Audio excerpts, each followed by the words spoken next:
অনেকেই আমাকে জিজ্ঞেস করে যে তুমি কেন হঠাৎ এই সমস্ত জিনিসগুলো নিয়ে স্টাডি করো বা এই ধরনের কনসেপ্টে তুমি কবে থেকে ইনভলভ হলে?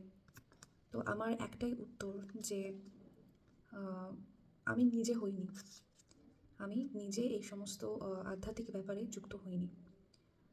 আহ, যারা এই ধরনের আধ্যাত্মিক কনসেপ্টে ধীরে ধীরে যুক্ত হচ্ছে, তারা কোথাও না কোথাও আহ, কোনো একটা টাইমে কোনো একটা বার্থে তারা অলরেডি এই স্পিরিচুয়াল জার্নিকে তারা এক্সপ্লোর করেছিল। তারা অভিজ্ঞতা নিয়েছিল। তো সেই অভিজ্ঞতা নিতে গিয়ে হয়তো কিছু জিনিস অসম্পূর্ণ রয়েছে।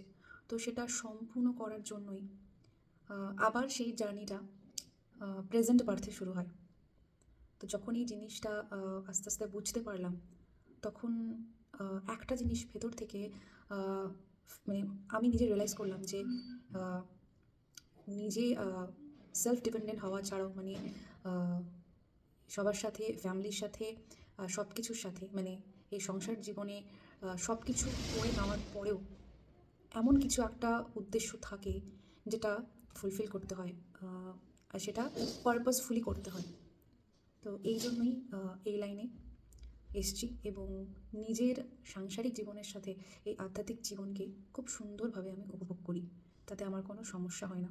কারণ অনেকের একটা ধারণা রয়েছে যে যারা আধ্যাত্মিক জিনিস নিয়ে পড়ে থাকে বা যারা এই ধরনের মেডিটেশন, স্পিরিচুয়াল রিচুয়ালস এই সমস্ত ব্যাপারে ইনভলভ হয়ে থাকে, তারা বোধহয় সন্ন্যাসী হয়ে যায় বা তারা বোধহয় একটা মংহুরের দিকে চলে যায়।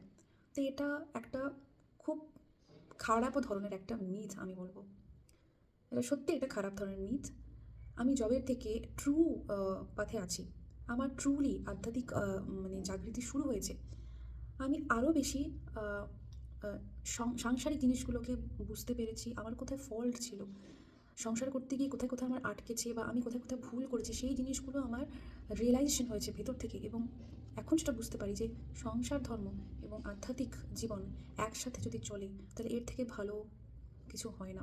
আরও বেশি একটা মানুষ ব্যালেন্সড হয়ে যায় এবং সে শান্তভাবে যে কোনো ব্যাপারে খুব সুন্দরভাবে সিদ্ধান্ত নিতে পারে। লাইফটা পুরোটাই বদলে যায়।